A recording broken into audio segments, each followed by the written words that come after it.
Good evening. Welcome to Spirit Nights, the fall parish mission of Holy Spirit Parish. I see some familiar faces from last night. I see a few new faces. We're so glad that all of you are here. We're very glad for those of you who are taking us in via live stream. And how about that, Kristin Bird, for those of you who were here last night.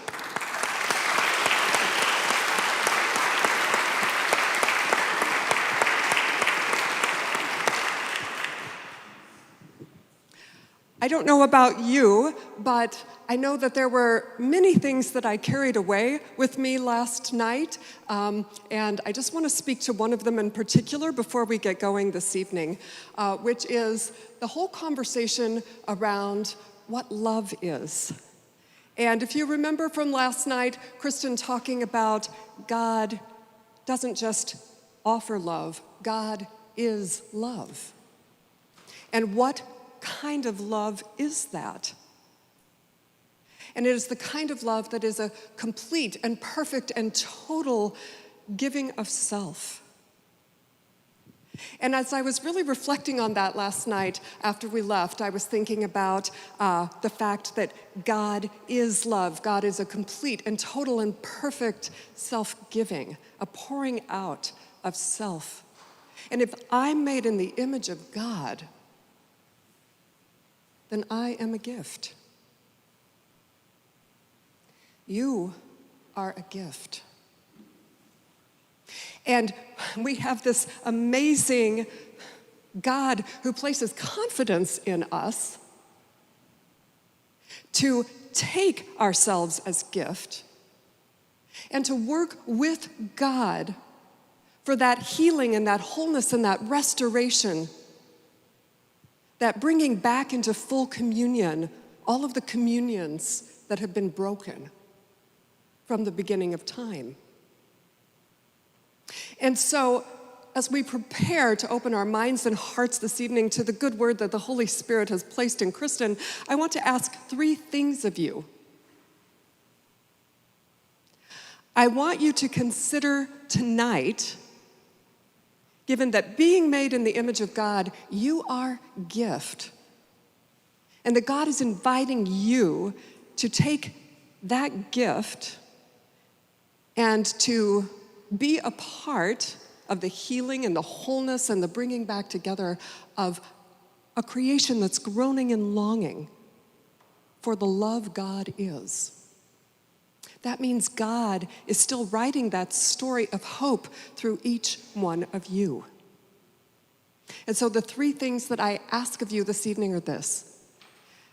As we're listening with Kristin tonight, I want you to consider what word God has particularly for you this evening. What is the word God has for you? And as you're listening with Kristin and you're listening for that word, then I ask a second thing of you. I want you to be listening with Kristin, not just for the word God has for you, but the word God has for Father Steve as our pastor, as the one who leads this parish, and for all pastors and bishops and archbishops and the Pope, those who lead our church. Listen for that word, given the gift that these guides on this journey are for us. And then I want to ask of you a third thing. So you're listening for the word that God has for you. You're listening for the word that God has for Father Steve as our parish leader. And then I want you to listen for the word that God has for Holy Spirit Parish. This parish in this time and place. What is the word that God has for this parish? All right? Do we need a review? 3 things.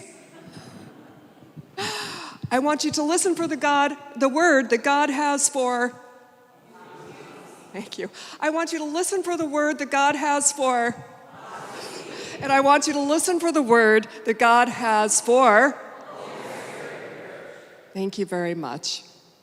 And so to prepare our minds and hearts for that word, for all those good words, let's join together in the song. There it is. The sung prayer that we shared in last night. If you weren't with us last night, you'll catch on quickly. For those of you who were with us last night, we're going to sing this together 3 times. Okay, 3 times, so that we really enter into the spirit of this sung prayer together. All right? Lord, prepare me to be a sanctuary, pure and holy, tried and true, with thanksgiving, I'll be a living sanctuary for you. Lord, prepare me to be a sanctuary, pure and holy, tried and true, with thanksgiving, I'll be a living sanctuary for you. Lord, prepare me to be a sanctuary, pure and holy, tried and true, with thanksgiving, I'll be a living sanctuary for you.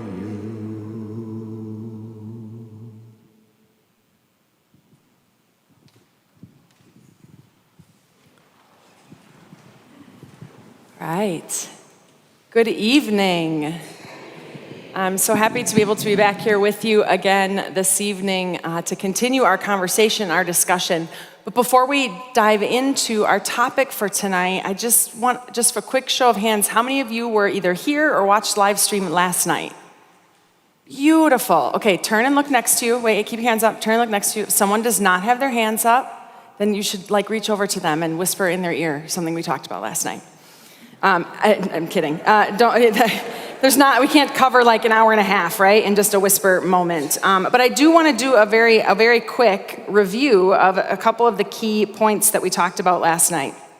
So last night was a proclamation cut short. I skipped the last movement of the kerygma, right, that core gospel message.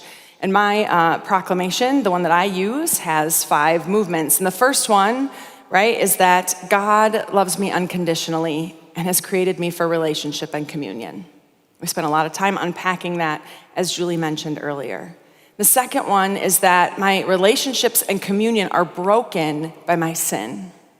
We talked about the fact that there is sin in the world and that we live in a fallen world, and that's a lot of where suffering and death and demonic torment and disease and all of that comes from. The fact that we live in a fallen world. And what is our response to that but to ask for the Lord to bring us restoration, wholeness, and healing? That's what the word salvation actually means. It means restoration and wholeness. So that's what we're asking for. And then the third movement is that Jesus restores all of my broken communion through his life, death, resurrection, and ascension. And he invites me, number 4, he invites me, right, in a response to him. That as he's poured himself out for me and to me, and constantly and completely and totally is doing that he asks for me to give myself to him in response. That there's an invitation there, that's an invitation we need to respond to. One of the things I did not mention last night about love is something that my husband and I talked to our kids about quite a bit, which is that love is a lot of things, right? Love is a lot of things. One of the things that love is a choice. That love is a choice. Because love is an act of the will. It is actively doing, giving, being for another person. Some days it's a really easy choice, and other days it is not. Other days it is not, but that is a choice that we make. And so in Jesus' choice, right, and his decision and his offering and his act of will to give himself for us, then he asks that back in return from us, that we would make a choice for him as well. And then the fifth movement, which is the one that we didn't get a chance to talk about last night, really, is kind of what we're going to unpack tonight and tomorrow, which is that once I have made that choice, once I have accepted that invitation, then Jesus pours his Holy Spirit into my heart and into my life to fill me with power and new life in his church. And he sends me on mission to go and share that new life, that healing, that transformation, that wholeness with those around me. Now, there's lots of different ways that you can do a charisma proclamation. So you don't have to use my 5 movements by any stretch. You can find them pretty much all over the New Testament. The very first one really that we hear in a complete way is from St. Peter in the Acts of the Apostles, immediately after the Holy Spirit comes at Pentecost.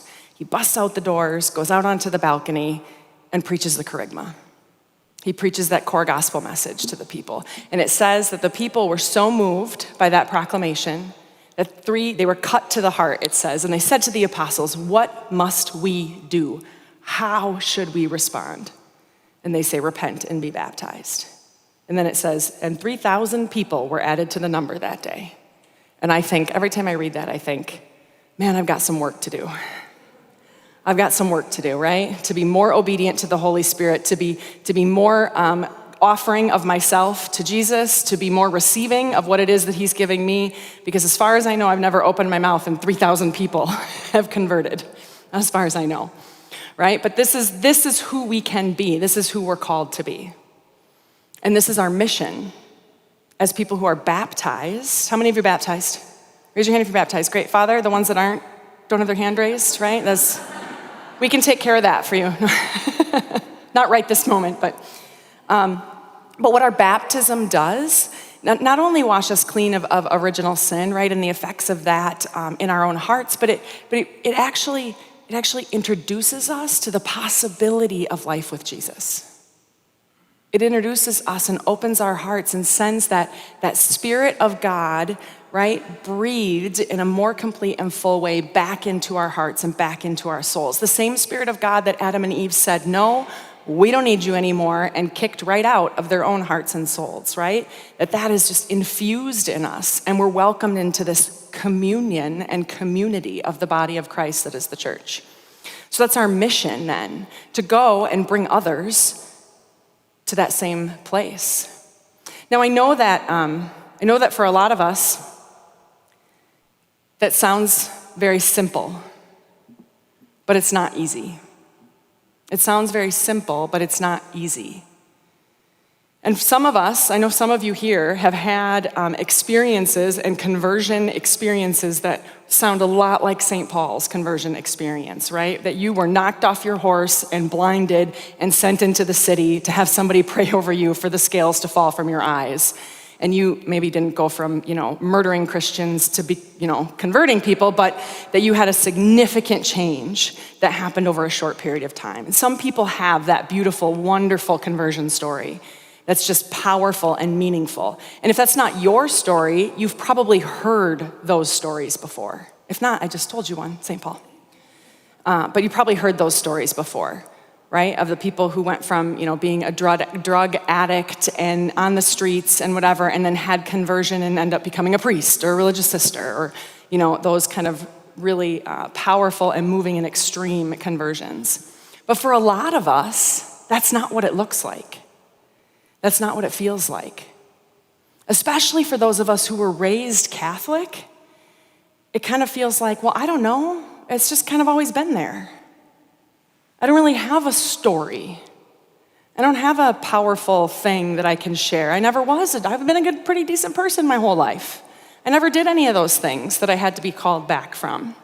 And so tonight, what I want to talk about, and what I'm going to just warn you right now, what you are going to talk about, because if we're talking about story, guess what? I only have so many. And at some point, you're going to have to start to share just a little bit, glimpses into your own story. So there will be a moment this evening where I'm going to ask you to do that. You don't have to panic. I'm giving you a heads up so you can mentally prepare yourself. Share as much or as little as you're comfortable with. But I want you to know that even if you don't have a massive, huge, big, crazy conversion story, you have a story. You have a story. I used to introduce myself by saying that I was a cradle Catholic. It's how I used to introduce myself, right? I'm a cradle Catholic. And I stopped doing that. Do you know why? There's no such thing. There's no such thing. Anyone who is an adult who is in the faith is a convert. Because we don't inherit the choice to give our lives to Jesus. Sherry Waddell wrote a book called Forming Intentional Disciples. It's a great book. The first chapter is rough, probably because I was an English major, and it is all statistics and numbers, and so it makes my eyes cross, like it's crazy making to me. But she wrote this book, Forming Intentional Disciples, and when I was talking to her on a retreat once in Colorado, I asked her, I said, why intentional disciples? And she goes, I know, right? It's ridiculous. So there's no such thing as an unintentional disciple. Because discipleship is an act of the will. You can't trip and fall into, oops, suddenly now I'm a disciple. She says in her book, God does not have grandchildren. God does not have grandchildren. He only has children. We don't inherit the choice. We might inherit a culture of Catholicism. We might inherit practices. We might inherit habits and routines, all of which can be very good, but we don't inherit the choice. It has to be our choice. And so at some point in our lives, we actually have to say, yes, I want this now. It's not enough that my parents did it and my grandparents did it and my great-grandparents did it. It's not enough that my spouse does it. It's not even enough that I just happened to, during my wedding vows, promise to raise my children in the faith, and so therefore must tag along every weekend that my wife decides or husband decides to take the children to Mass. At some point, we have to own this for ourselves.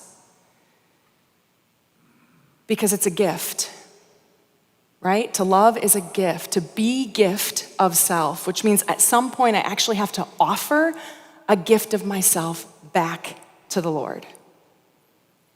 And maybe some of you have never thought about that before, and that's okay. You maybe never have thought about it in that way before, and that's okay. That doesn't mean you haven't done it.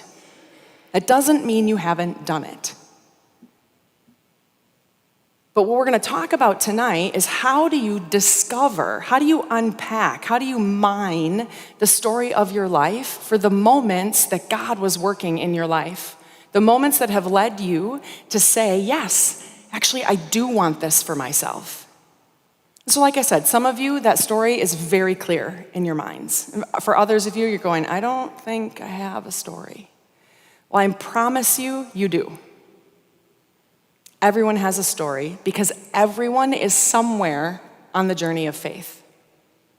Everyone is somewhere on the journey of faith.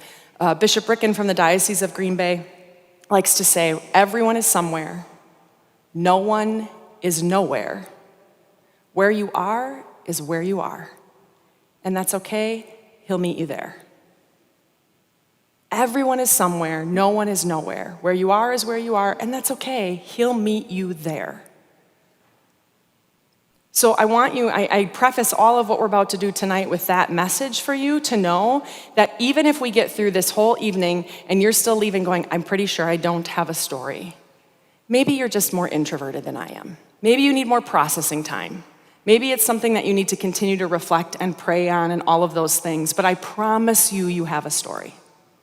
I promise you that since before you were born, God has been at work in your life. He has been present to you, and he has been moving through your life for your entire life on a regular basis. And so like I said yesterday, right, that the idea of story is just a set of lenses we're gonna put on to help us look now at our own lives and see how God has been moving in our own lives. So your faith story is what happens when God's will, God's action, God's self-giftedness that he's constantly and completely and totally pouring out to you interacts and intersects with your life. That's your faith story. Again, easy to say, but a little bit more challenging to understand. Okay, so I know that some people leave that part of the conversation and say, I don't know if I ever made a choice for Jesus. How do I know? How do I know if I ever made a choice for Jesus? So there's this wonderful, fantastic, beautiful little tiny booklet. I will have it up here at the end of the night. You can take a picture of it. I'll put it on our website so you can take a look. It's super short. It's just a little booklet proclamation of the Kerygma. But inside it, it's called the ultimate relationship. Inside it is this diagram. They call it the relationships diagram. I love this diagram. Okay? What they do is say, you can compare, as we start to think about, right, where am I in my relationship with Jesus? You can compare that to a relationship with a spouse. So for those of you who are married or have been married, you can think about it this way. So my husband and I met when we were in college. We went to University of Wisconsin, Oshkosh together. We were living in the same dorm our sophomore year. I was an RA, CA, right? Worked in the dorms. I had a floor that was my people that I had to keep track of and help. And he was the vice president of the hall government for a semester. And then one of the other RAs got fired, and he took over second semester as the RA on second floor Taylor Hall. So this is how we met. Before that point, he was outside of my life. Right? If I'm the little gold person inside the blue square is my life, and the white dashes are all the different things that are a part of my life. So at that time, before I met my husband, I had, school, I had my job, I had my family, I had my faith, I was volunteering at my parish. At the time, I had all these different things that were parts of my life, right? And then there comes a moment that I meet my husband, and now we became friends. He actually told me that he could never see himself dating me. Yeah, you don't say that to a girl, especially not an oldest competitive child. Doesn't work. So he was a part of my life. We were friends, right? We were coworkers. We became friends. We were hanging out with the same groups of people, and slowly over time discovered and unpacked that, hey, maybe there was something more here. But through all of that time, he was a part of my life. Sometimes a very small part, like a part of a part, right? And other times, as our relationship grew, he became a bigger and bigger part of my life. But he was still just a part of my life. There was a moment that I had to choose to make him the center of my life, to say that it is no longer just I, it is now going to be we. When did I do that? Honestly, the day we got up in front of our friends and family and God and got married. Even though I had said yes to being engaged, right, there was still like I don't know. I don't know about this. Are we really gonna do this? Until the moment that we got married, at which point it was no, now I have made this commitment. I have made these vows. I have made this promise, and I have gifted myself to this man, and then he's gifted himself back to me. Does that mean that at that point I was now a perfect wife? Of course not. I know for sure it doesn't mean he was a perfect husband. I can tell you that, hands down. He would tell you it also meant I was not a perfect wife. No, we still had a lot of living and growing and understanding and all that to do to understand what it meant to make this person the center of my life, right? It doesn't mean that I was great at everything. I certainly wasn't. We had lots of battles, lots of arguments, lots of fights, all kinds of things until we kind of got over that hump. Right now, my husband and I celebrated our 20-year wedding anniversary last month, and I feel like we're all right. We're still not perfect. We still have growing to do. We still have more that we're trying to learn about each other and what this means to make this person the center of my life. But, we're definitely a lot closer than we were. So, when I say that to you, that progression makes sense, right? Outside of my life, a part of my life, there's a moment at which I say, you are now the center of my life. So we can apply this to our relationship with Jesus as well, right? There is a time in our lives where Jesus is outside of our lives. For those of us who were baptized in a Catholic home as an infant, that was probably a very short period of time. But there is a time at which he is outside of our lives. For those of us who are later converts, right, did not get baptized or something until later in life, then you might have more memories and more awareness of what that time before you knew Jesus as someone who was a part of your life was like. Then there comes a time where we have an encounter with him. There comes a time we have an encounter with him and we become aware that Jesus is a person who's actively involved in my life. He's not just an idea. He's not just a historical figure. He's not just a great philosopher or whatever the case might be, but he's actually a real person who is alive that I can come to know. Some way, shape, or form that he breaks through whatever it is that we've thought about who he was before. And he really then becomes a more key part of our lives at that point. So I will tell you that I mentioned last night, right, that I was a Catholic school kid. Went to Catholic school almost all the way through, and was raised in a family that was Catholic. And we went to Mass every Sunday. You didn't even miss if you were sick, because Mom probably didn't believe that you were really sick, unless you actively had a fever and no heating pads in your bedroom, right? That was like the thing. So we were Mass-going family, all of those things. My husband has said in meeting my family that we were Shiite Catholics. Okay, that's his reference point. But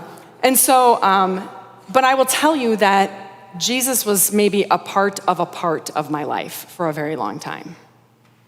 That I had all these experiences, I learned a lot about him, but it was the same way I was learning about, history and literature and math and science. It was just kind of another subject that I was learning about. And it wasn't until I had an experience in World Youth Day in 1997 in Paris, France, that I had an encounter with Jesus that changed things. It changed how big a part of my life he was. So World Youth Day in Paris, 1997, that was when we sent younger people than we usually do now to Europe. I went not because I was desperate to have a profound spiritual experience, not because we were even going to see the Pope, but because the only way my mom was letting a 17-year-old go to France was if I was going with church. And I was like, I want to go to France. I don't care why or what for. I just want to go travel. So yes, sign me up. So I get on the trip to go off to World Youth Day in Paris. Now, there's all kinds of activities and things that happen around it, but the actual World Youth Days itself has a kickoff mass. This kickoff mass has everybody at it, okay? And the Pope says that mass, he offers that mass. The one in Paris in 1997 was in a racetrack, a horse racing track outside was where this mass was taking place. Now, in my memory, there were like 1 million people at this mass. I don't know if that's how many there were, but there were a lot. There were certainly a lot of people. And it was, like most outdoor masses, if you've ever been to one, the night before it had rained, because I feel like it's like just what's going to happen if you're going to have an outdoor mass. And so the racetrack was a giant, grassy, muddy pit where we're standing. And we are about 3/4 of the way back away from kind of the dais where, right, everything, the altar and everything is set up. So you couldn't really see. I mean, It was Pope John Paul II at the time, and I will tell you, he looked like a tiny itty bitty bitty white blob. I had my disposable camera, and I put it through my binoculars to try to take a picture. Like maybe I can get a zoomed in picture. So I have this picture now in a photo album at home that is a really big, really fuzzy white blob. But that's Pope John Paul II. Now, two things happened to me at this Mass that were things I'd never encountered before.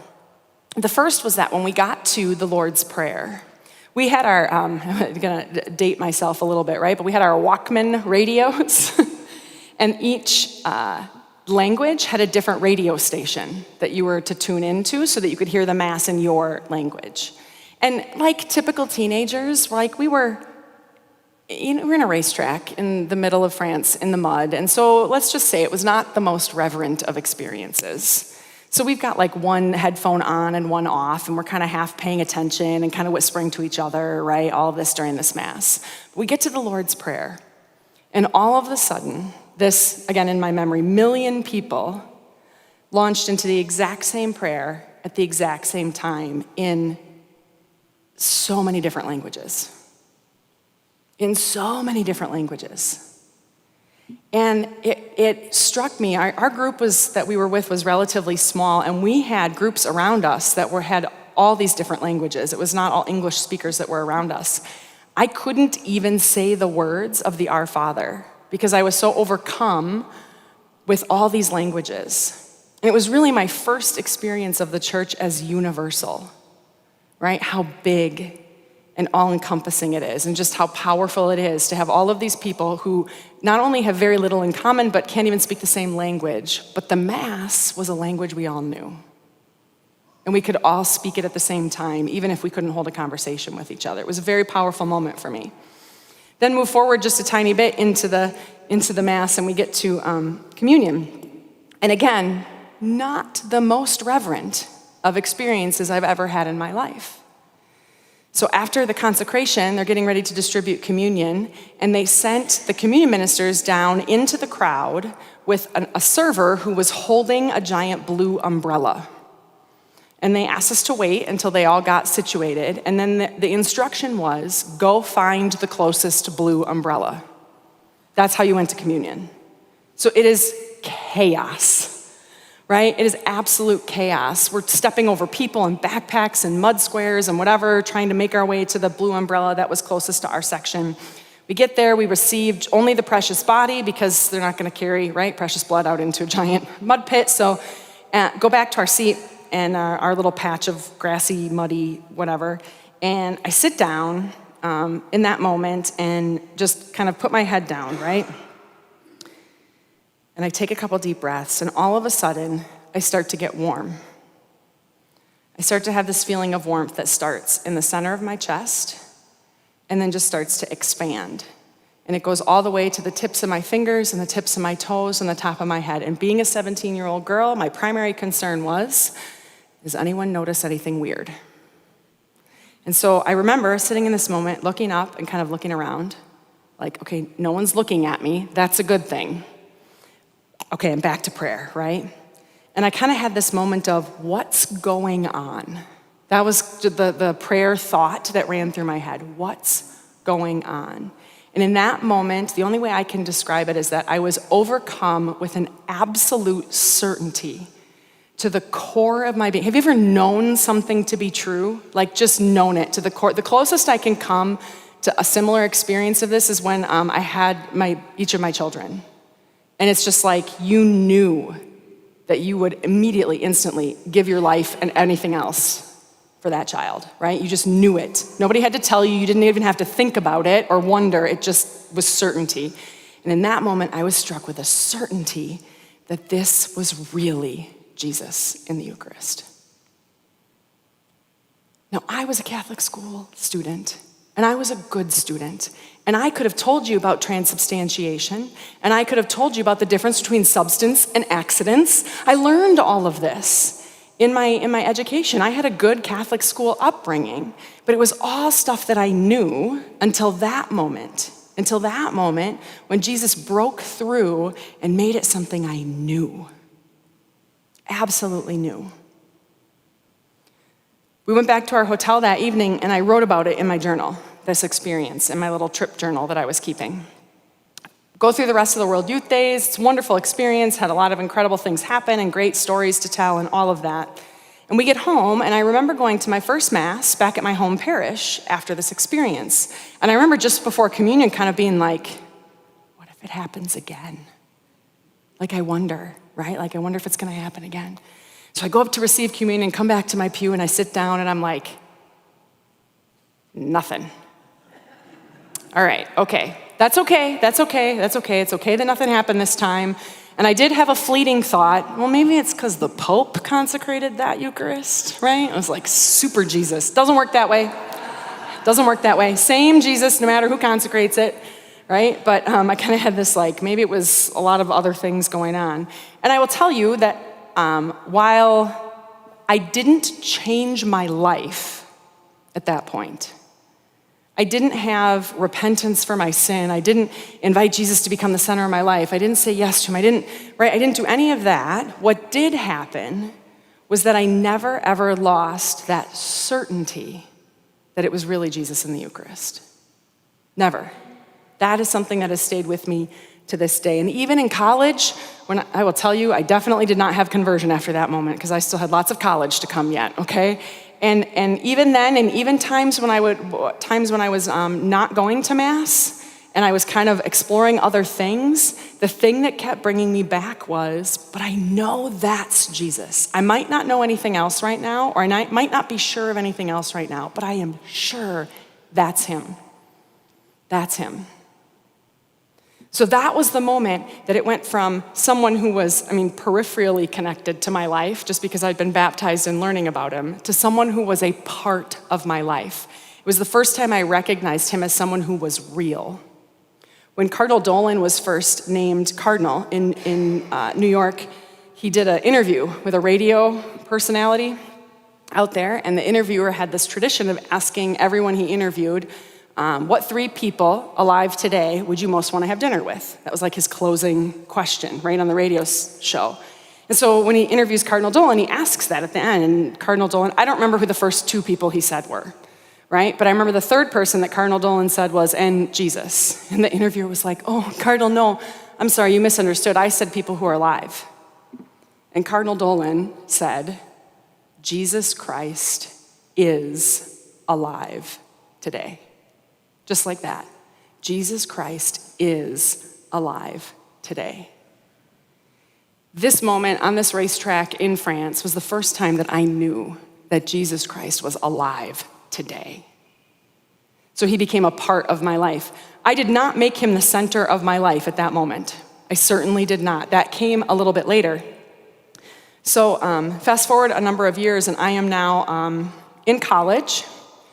And I am looking to volunteer for youth ministry at a church that is in town. I literally picked up, again, I'm gonna date myself, right? I literally picked up the yellow pages and flipped open to Catholic churches and found the one that was first. Not because they are first in the alphabet, but because they were the only ones who had paid for an ad in the yellow pages. This is how the Lord led me to this parish. And I picked up the phone and I called the parish and I said, can I talk to your youth minister, please? So I had been going to college to be a teacher, but I wasn't sure what I really wanted to do with that. I thought maybe an English teacher, maybe a literacy teacher, like maybe a religion teacher. I got a degree to teach Spanish only because I had had so much high school Spanish. I practically had the minor by the time I started college. So I was like, well, it's a couple classes, I'll finish that out. But I was pretty sure I didn't want to actually teach Spanish, but I thought it would be helpful.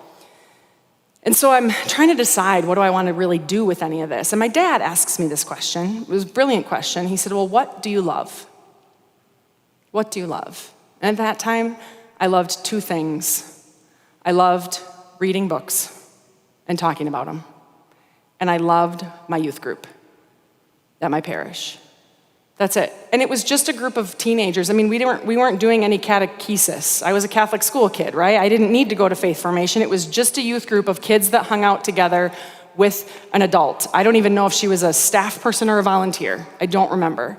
But I loved that group of people. And he said, well, if you can figure out how to make a career out of whatever it is you love about those 2 things, you will be set for life. And I was like, okay, so English teacher, I said last night, because then I have got a class of people who have to read books and talk to me about them. And I was like, so, and maybe something to do with youth ministry, but I didn't even really know what that was, other than that's what you called the person who did it as a career. So I pick up the phone, call this parish, say, can I talk to your youth minister, please? Sure. They put this guy on the phone. I said, I'm a student. Now, this is so funny because I spent 15 years as a youth minister, right? So it cracks me up now to think about this phone call. I am a college student here in town. I'm a sophomore in college. I know that I really loved my youth group when I was in high school, and I'm not really sure what it looks like to do this as a career, but it's something I might possibly be interested in. Is there any chance, just possibly maybe, that you might have a way I could volunteer? Now, if you know anything about faith formation, youth ministry, any of that, they are like, please, please, do you have a beating pulse? Like, we would love for you to be someone to work with our teenagers, right? And so I'm sure he must have thought, like, oh my gosh, like this person, this college student is calling and wants to be a part of this. And they did. They had a core team of volunteers, and he said, yeah, we have this core team, and I'd love to meet with you and talk to you about them. And he played it so cool, right? But now I know internally, he was like, you're in. Let's make sure you pass your background check, right? Like, you're in.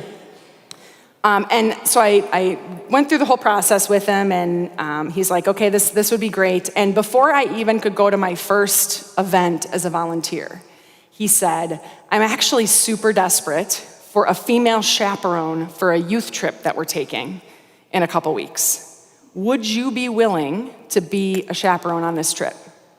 Do you happen to have that weekend free? I was like, I do happen to have that weekend free. And he's like, great. Can you come and be my female chaperone? I said, sure, you bet, no problem. I said, that sounds wonderful. So I agreed to go. Now what the trip was actually a trip to the Steubenville Youth Conference. I don't know if any of you are familiar with the Steubenville Youth Conference, but it's a very energetic and engaging and kind of just high energy prayer experience retreat conference for teenagers.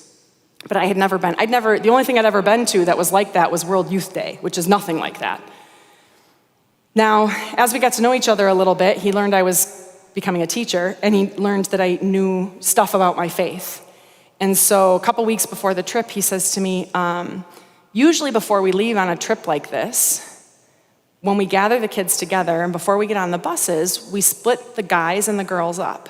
And we ask someone to give the women, usually the female chaperone, a talk about what it means to be a woman of God before we leave. And then I usually take the guys and I give them a talk about what it means to be a man of God before we leave. And I was like, is that like code for something? And he's like, nope. He said, it's not code. It's just sort of like, we're officially starting the experience, right? Before we get on the bus. And then we would do activities on the bus to break open those talks. I said, okay. And he says, would you be willing to do that? You bet. No problem. Well, I am a procrastinator and really bad at administrative details. And as soon as I had agreed to do it, promptly forgot that I had agreed to give this talk to the girls. Till we show up to go on the trip. We show up and I am excited to go do this. I've got my bag with my, all my clothes and everything in it. And then I have my bag of snacks, because if there's one thing I remembered from my youth group, it was that the adults always had amazing snacks. I'm like, I will be the one with the coolest snacks. That was the thing I was like focused on, right? I'm gonna have the best snacks on the bus. And so we're like getting ready to go. We're standing around talking. I'm meeting some of these teenagers, some of them for the very first time, a lot of them for the very first time. And we gather in the gathering space to say prayer, and he says, and now Kristin is going to take the ladies down to the chapel to give them a talk. And I'm going to take gentlemen into the church to give you a talk. And I went, uh-oh, I forgot. I forgot. And so I'm like, yes, ladies, I'll follow you. And the whole way I'm going, woman of God, woman of God, woman of God, woman of God. Mary was a woman of God. And I know this. I also know that I can find Mary in the Bible, and I know where to find Mary in the Bible, because I was a Catholic school kid. And so I pick up a Bible on my way down to the chapel, and I flip open to the Gospel of Luke, the beginning of the Gospel of Luke. I get into the chapel, and I said, ladies, I'd like to talk with you just a little bit about what it means to be a woman of God. And I said, but more than what I can say is what we can look to as our model of a woman of God. So I just said, let me read to you what it means to be a woman of God. And I read the story of the Annunciation. And I got done with that story and I said, so to be a woman of God means to be someone who says yes to God, even when we have questions, even when we don't know what it means, even if we have doubts or concerns, that we are still trusting enough to say yes to God. And I am certain I said many other wonderful and life-changing things to these young ladies for the rest of that talk. I don't remember anything else. We leave on the trip and go to the conference. And at one point on this trip, one of the young ladies comes up to me and she says, Kristin, I would really like to go to confession, but I have not been to confession since my first reconciliation in like 3rd grade. And I'm terrified. And I was just feeling so good, right? As a small group leader and chaperone, I was like, this is so awesome. Yes, let's get you to confession. And I'm like, that's okay. I said, you don't have to do this by yourself, some of it you don't have to do by yourself. I was like, I will go with you, not all the way with you, but I'll wait in line with you. We can talk about what it is. I'll answer all your questions, right? This is something I can do. Now at these conferences, if you've never been to one before, confession is set up in a giant gymnasium with pairs of chairs all over, usually at a university gymnasium, pairs of chairs all over the gym. And there's a line of people waiting outside the gym doors, and at the gym doors is the person I like to refer to as the sacrament hostess. She's like the hostess at a restaurant, right? And her job is to, when you get up to her, to direct you to a set of open chairs. And I think that they have the sacrament hostess so that every teenager does not try to go to Father Mike Schmitz when he happens to be there, right? And he's not one with a crazy long line out the door, and there's other priests with nobody. So they direct. So I tell this young lady, I said, I will wait with you in line. And the goodie bag that we'd gotten when we got there had an examination of conscience in it. So I was like, here, this is a great way to start. You probably have something that you want to confess already, that's fine. But if this might be helpful for, reflection before you get in there. And as we moved through the line, she would ask me questions and I would say, yeah, you can say this. And I just said to her, look, you can just sit down in that chair and say, Father, I haven't done this in forever, I don't know what to do. And he will walk you through it. I said, it will be just fine. So we're going through this line and we're praying together and I'm praying for her and she's preparing and we get to the front to the sacramental hostess and the hostess says, yeah, you can go over there, and directs her to a set of chairs. And I am standing at the doors like this proud parent. I'm like, look at her go. This is so awesome. And then the hostess turns to me and goes, and you can go over here. And I'm like, oh. I wasn't preparing myself for the sacrament. I was there but see, I'm not gonna now leave a confession line with all these people in it, not going to confession as the adult chaperone. That doesn't look good. So I go and I sit down with this priest who in my memory is 97 years old, okay? He's a Capuchin, he's got the brown robes, right? And he probably was not quite that old, but in my memory, he was just this tiny little wizened old man. And I sit down in front of him and I say to him, Father, I'm so sorry. And I think he's thinking I'm about to start my confession. I go, I'm so sorry. I am not at all prepared to do this right now. I am a chaperone on this trip and I spent the entire time in line coaching a young girl that is in my group that wanted to go. And I just didn't even think about it for myself right now. I said, but I didn't want to leave the line.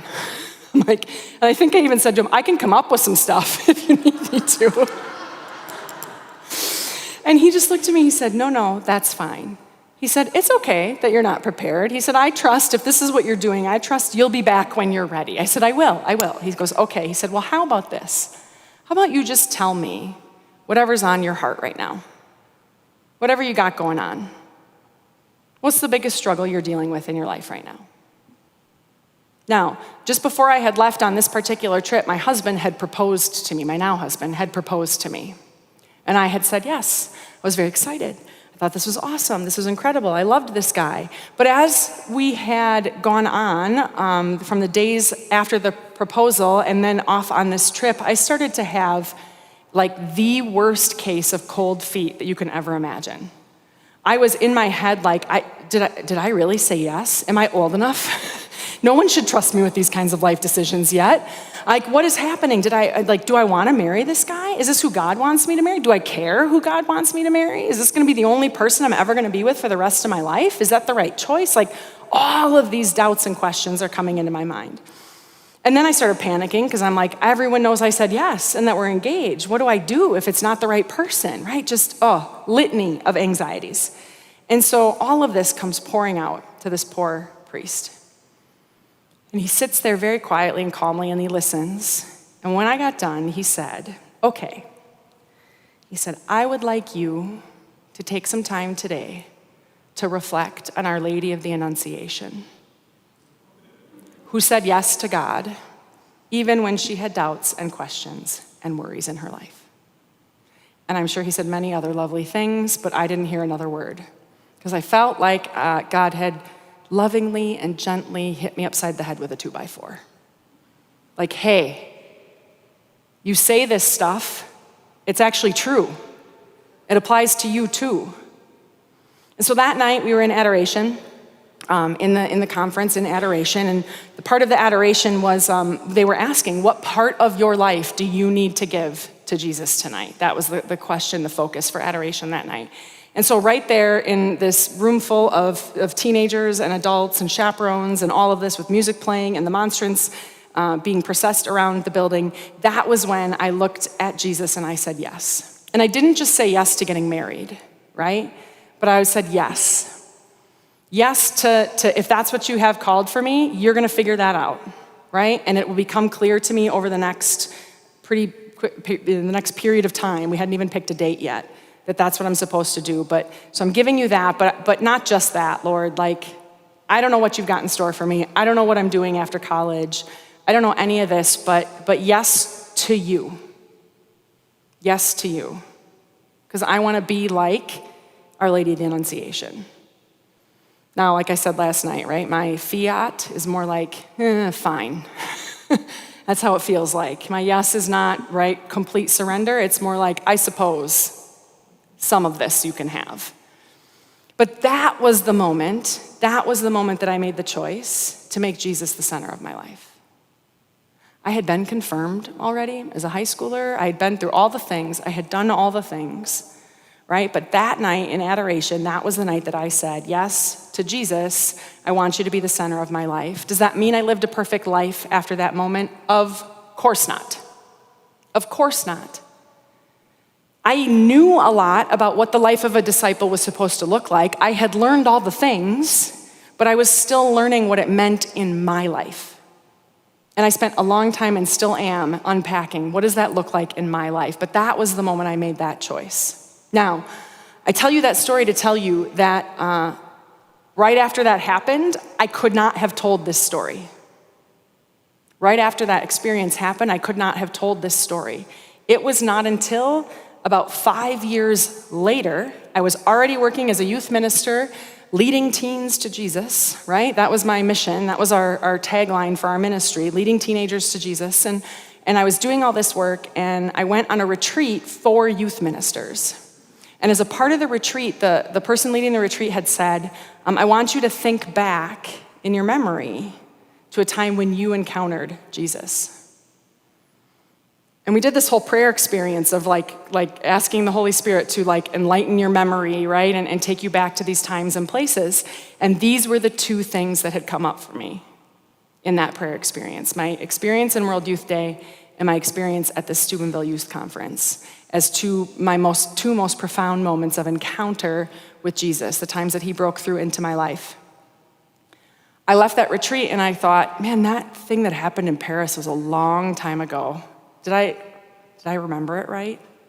I'm really creative and I love storytelling, as you can tell. So it's possible I might have embellished that and made some of that up in my own imagination during that prayer. But I remembered that I had kept a trip journal. So I went and dug that out because it's a book and you don't throw books away.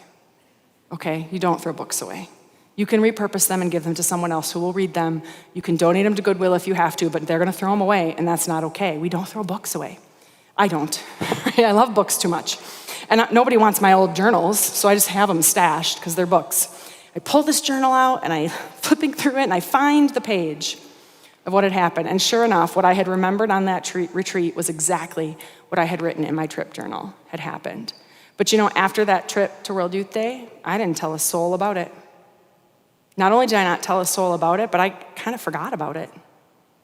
Like I said, that certainty that Jesus was really present in the Eucharist had never left me, but I couldn't have told you the story about what had happened on that trip. It wasn't until this retreat and then going back to that journal. And the same is true of the Steubenville Youth Conference. It's not like I came home from that conference and was like, I want everyone to know I gave my life to Jesus, right? Like that wasn't the attitude I had. That wasn't the framework I had. It wasn't the lens I was looking through at the time. It wasn't until this retreat where I went back and was like, that was really my moment. And I thought maybe it had happened during my confirmation, but then I remembered that my confirmation sponsor and I actually just made fun of the bishop during my entire confirmation ceremony.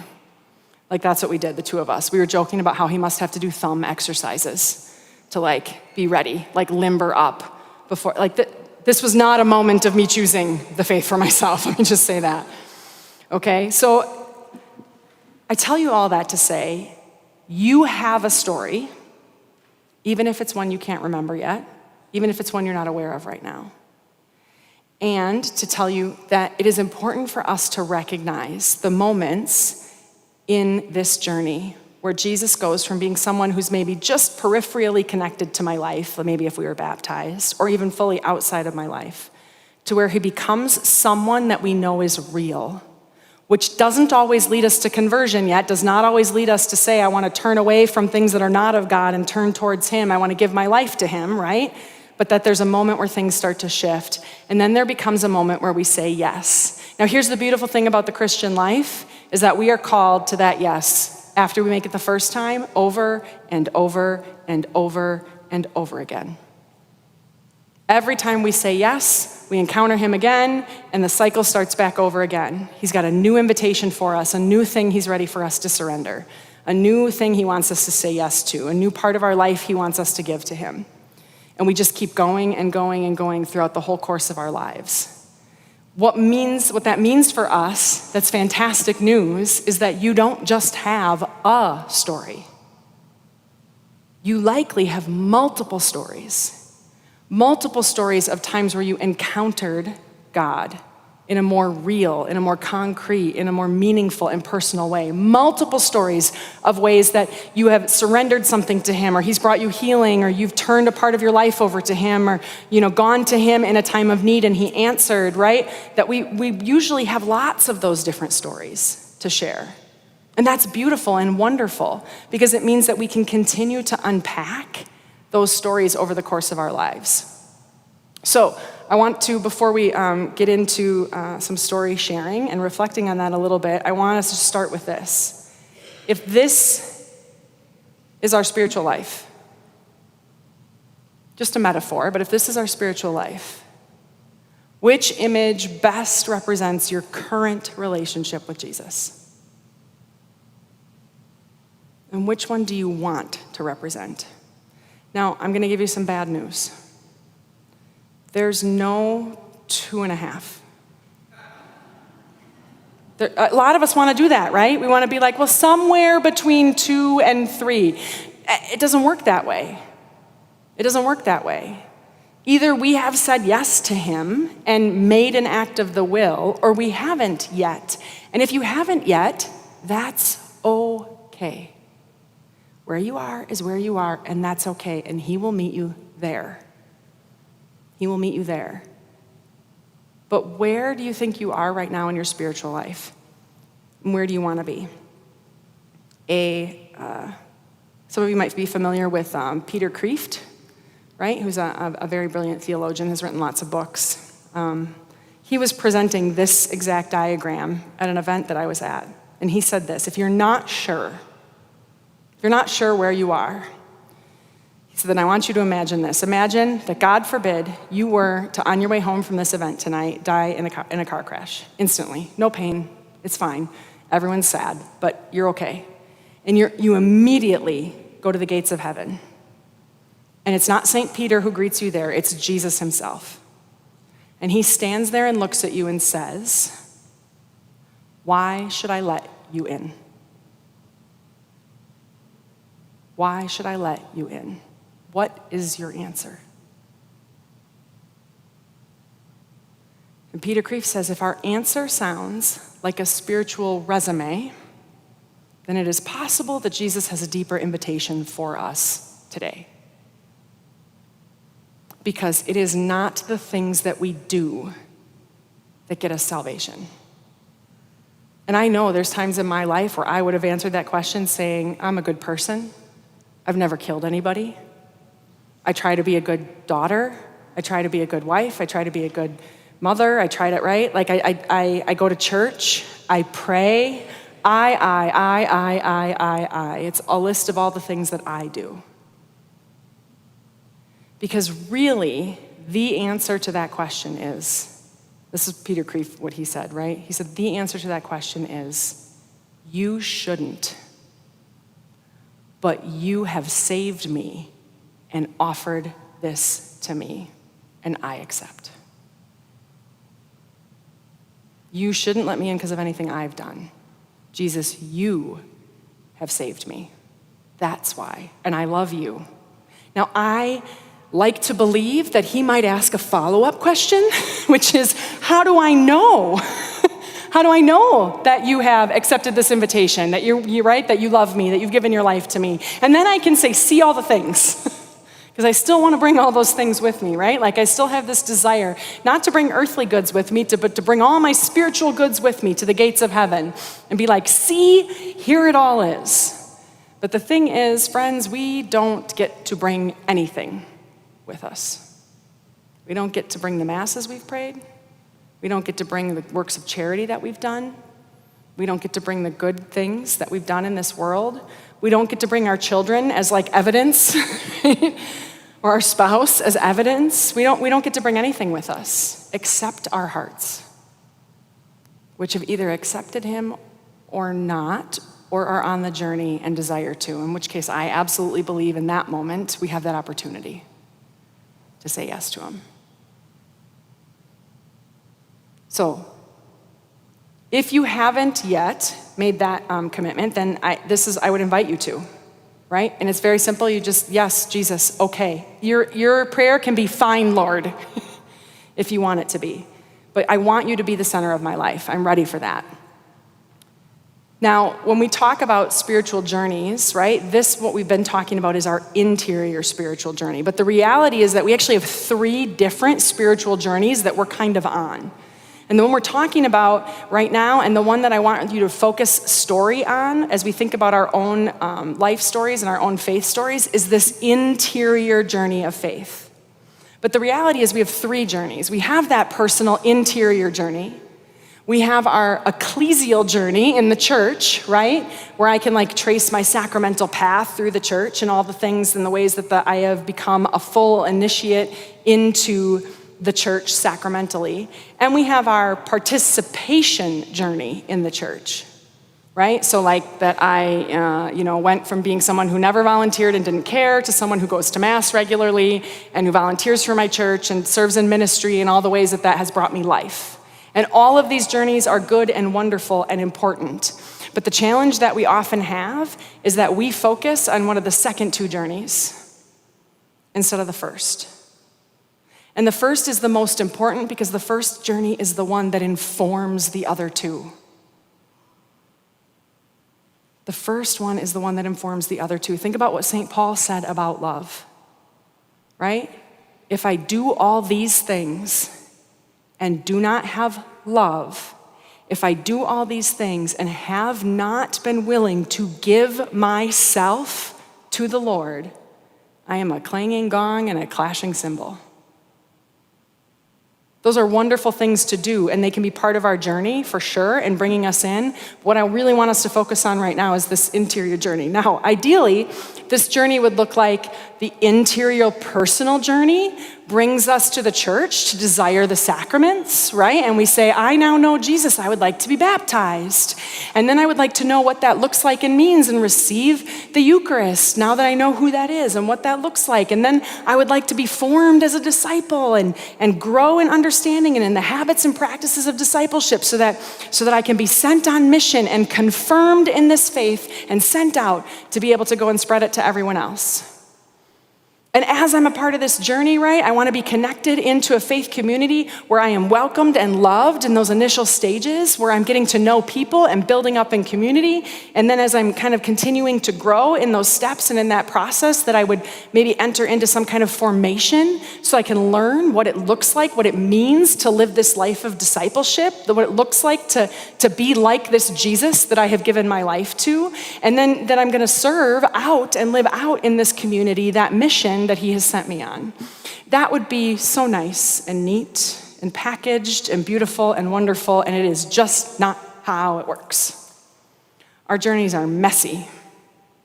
They're all over the place. We can go through all the sacraments, well, not quite all of them, but most of the sacraments, right? We can go through most of the sacraments and not even know who Jesus is. We can have an absolute deep and abiding love for the Lord, have given our lives to him and believe he has sent us on mission and never have stepped foot in a church. Right? This journey can look like a lot of different things. So I want you to know that it's okay if yours is messy. So is mine. So is everybody's. In fact, I think that the only people who probably had a nice, neat journey were the first ones to get initiated into the church. Those folks at Pentecost who were like, yes, we want to give our lives to Jesus. What should we do? And they're like, be baptized. And then they had to like walk with them into the Christian life, right? That might be the only group of people who's actually experienced it that way. But we can, I share this with you because sometimes we have a problem in the church of confusing our story of what Jesus has done in our lives with our story of what I have done in the church. Now, I hope that those stories are connected, that they are related. But we need to make sure that when we're sharing, especially right now, what we're uncovering and unpacking is our story of what Jesus has done, of what God has done in our lives, interiorly in us, first and foremost. Because that's the most important one, especially for those of us who've been in the church the longest. It's the most important one because it's the one people don't share. It's the story that people don't share. We've got this silencing effect that's going on in our churches, where there's this 40% of the minority. So this is statistics, all right? And the numbers make me crazy, but for those of you who are number people, if 40% of the minority only does 20% of the talking, they perceive themselves to be more outnumbered than they really are and less inclined to speak. So think about the statistics that Father Steve gave in his homilies this weekend about engaged parishioners in the parish, right? 33%, right? Was that what it was? We're engaged. That is not a majority. That's a minority. If those folks that are in that 33% are not sharing what God has done in their lives, then when God moves in their lives, they perceive that to be weird. Out of the ordinary, not normal. And it makes them less likely to share what God has done because I don't want to be the weirdo in church.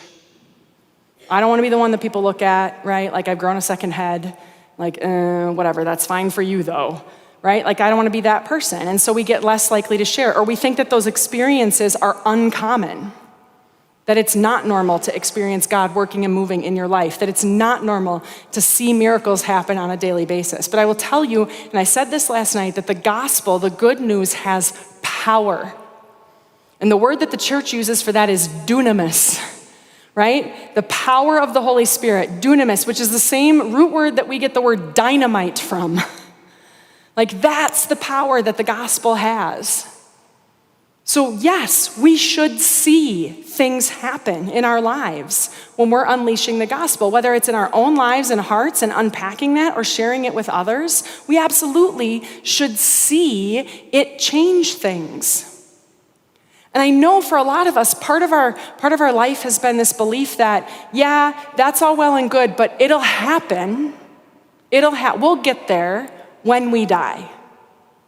When we die is when we're going to get to see the kingdom of God. When we die is when we're going to get to see all these amazing and wonderful things happen. But I want to take you back to the Lord's Prayer. Because what do we say in the Lord's Prayer? Thy kingdom come, thy will be done in heaven when I die, please Lord, thank you. No. Thy kingdom come, thy will be done where? On earth. In the same way that it is already done in heaven, as it is in heaven. I want to see your kingdom come on earth. Friends, we should be seeing things, and I'm telling you, they're happening. We just need to put our lenses on to see them and recognize them for what they are. And when we do that, then we need to be willing to share with others what God has done. I was doing a mission in a parish where the priest would get up in the front at the beginning of Mass and do his, I always call it the talk show host, monologue, right? Like the late night guys do, where they come out and they kind of do their little shtick before they go sit at their desk. And he was up in front and he was doing one of those, right? Like welcoming people and making a couple jokes and all of this about 5 minutes before Mass started. And he had been working on, this parish had been working on trying to get people to share more of their stories of faith. And he's like, well, first we just got to get them talking to each other, right? Because we all just sit in Mass in my own little silo bubble. I might as well have those plastic COVID dividers around me, right? Because it's just me here right now. And he was like, so we need to get people communicating with each other. So we started by doing a lot like what you do here, right? Turn and welcome someone. Wonderful. Then he slowly worked into giving them questions to share, right? Question of the day. Turn and welcome someone and share with them your favorite place to eat cheese curds in Oshkosh, or whatever, right? I don't know what it is. Your favorite, whatever it was. Share with someone, whatever. Very surface level questions. And he was slowly working towards getting deeper. Well, the weekend of the mission, he was like, okay, I'm gonna go for this, this is it. We're going for the deeper question now. And he gets up there and he says, I'd like you to turn, welcome the people around you, and share with everyone or share with someone one way you have seen God working in your life this week. And they were all like, what? It was like crickets. This parish that had been hey, hi, how are you? Good to see you. You want us to do what? That was foreign to them. This was the people who were in church. The people who were coming were not comfortable sharing about what God had done in their lives. A parish that shall remain nameless, that I was leading a prayer at a staff meeting for. I got up there and I started the staff meeting and I'm like, we're not gonna use the diocesan prayer for meetings printed from the website. I'm sure it's lovely, but that's not what we're doing today. I said, I want every person here to share one thing you need prayer for today. You can be as cryptic or as specific as you would like. You can share whatever you're comfortable with, but one thing you need prayer for. Someone else on the staff is gonna say, I will pray for you. They're gonna claim that prayer.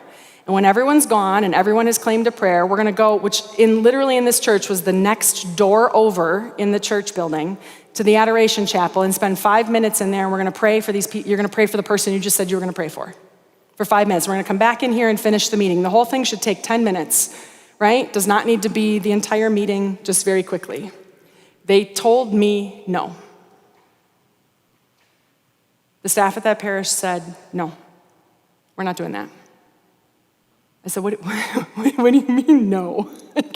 It's my turn to lead the staff meeting prayer. This is what we do. And one of the ladies looked and she goes, that's not our spirituality here.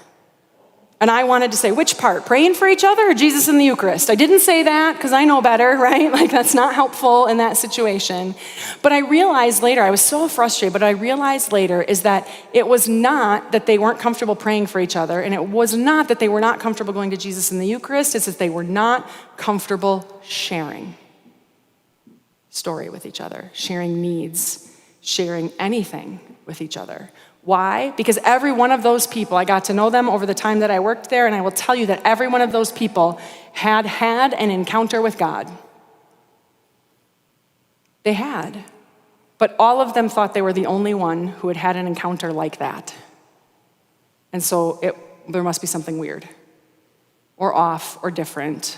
I don't want to be, one lady told me, well, I don't want to brag. You're not bragging. He's bragging, and he gets to. It's fine. So when we think about this, right, the need to share our stories, it's so important that we are not just unpacking and aware of what God is doing in our lives, but that we're regularly talking to people about it, that we're regularly asking people, what's God done in your life? Where have you seen him working? How's he showing up for you right now? And if he's not, how can I pray for you so that he does?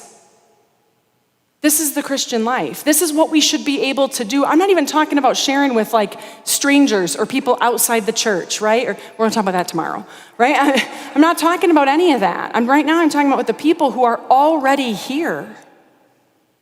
The people who are already showing up, who have already said on some level, this is important to them. At least with those people, we should be able to share something about what God has done in our lives. And I gotta tell you, like, if the only story I ever had was the story of what he did when I was 17 and what he did when I was 21, I've got a problem. I've got a problem if that's the only story I can share. But I don't. My dad likes to say that our stories are like an accordion, right? That you can stretch all the way out. Very rarely do we have the time to do the whole thing with another person. But what we can do is say, what's the part that I need to open up right now? What's the part I can open up for this person? What's the little nugget that I can share today? Some of us aren't even aware of our entire stories. That's okay. Some of us aren't comfortable sharing our entire stories. Some of us have major hurt and struggle and suffering and trauma that have happened in our stories that has not been healed yet, and it's okay not to want to share that with everybody. But do you have something God has done? Some way he's brought you peace, healing, wholeness, forgiveness, mercy, kindness, gentleness, right? Some way he showed up in your life that you can share. So if you haven't figured out yet, that's what we're gonna do. All right, I have 2 different ways of thinking about how to share your story, and we're gonna break these open a little bit more tomorrow. But one thing you can do is share your story through the lens of the kerygma, right? When was a time you knew that God loved you unconditionally? What was a pattern of sin or suffering or brokenness or woundedness that you found yourself in that was hurting you and hurting others around you? How did Jesus bring you healing, wholeness, and restoration? And now what has he done since then? What has he done since then? Right? That's one way that you can think about sharing your story. Here's an even simpler way. It's this. I was, Jesus did, now I am. I was one way, Jesus did something, now I'm a different way because of that. I was working with a pastoral staff on their stories, and one of the guys was sharing that he didn't think he had a story, and I was like, you have a story, and it's okay if you don't know what it is right now, but I promise that you have one, and let's talk. And we had all day to work on their stories, so I'm like, well, we're gonna get it, we're gonna find something. And he started sharing about how he had lost his father recently. His father had passed away, and their relationship was not great. And he had hoped, as his father was dying, that he could have some reconciliation in that relationship. And it never happened. And so when his father actually did pass away, he was left angry and bitter and upset both at his father and at God, that this reconciliation that he had really hoped for this closure, that he prayed for this closure, that it didn't happen. And he felt like he just was left with this sort of like junk that was never gonna be resolved and never gonna be dealt with. And then he said, he was at his father's funeral mass. He was at his father's funeral mass. And there was a part in the mass where suddenly he became aware of the communion of saints. And he said, and I looked for my father and didn't see him and started to get more angry. And he said, but what happened is, he said, I felt, and he said, I can't describe it any other way. He said, but I felt God tell me, it's okay, I've got this. I'm taking care of him. And he said, all of the anxiety, all of the anxiousness, all of the bitterness and anger, it disappeared in that moment. That was completely lifted from him at that Mass when he received it. Like, it's okay, I've got this, I'm taking care of him, and it was gone. And he said, I still mourn my father. I am still sad that we did not get to have the reconciliation I wanted, but I am no longer angry and bitter about it. And I'm definitely not mad at God anymore because I know that he's taking care of him and it'll be okay. That's a story, right? Short, sweet, to the point of I was, this is what Jesus did, now I am. Now, here's the key in the story, okay? The key in the story here, anytime we share this story, is it's about what Jesus did. It's about what Jesus did, not about what I did. So this guy's story could have sounded like, I was mourning the death of my father, right? I was upset, I was angry at him and God because we didn't get this reconciliation. And then I went to Mass and I prayed for my father's soul. And now I am feeling wonderful and great and like this weight has been lifted. And that story is all about who? Me, myself, and I, right? Make Jesus the protagonist of your story. Make Jesus the protagonist of the story. What has he done? Now, maybe you did go to church. Maybe you went to confession. Maybe there's something you did, and that's wonderful and beautiful. Like I said, our stories connect to, right, our journey in the church. But be explicit about what Jesus did through that sacrament, what Jesus did through that small group, what Jesus did through that experience that you had in the church, what Jesus did through that prayer, whatever it was, right?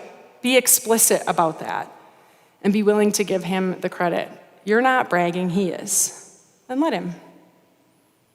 Okay, so this is what I would like you to do. I want you to think. I'm not gonna make you share an I was, Jesus did, I am story, because that can be a little too like, what? I don't know, I gotta think about that. That's fine.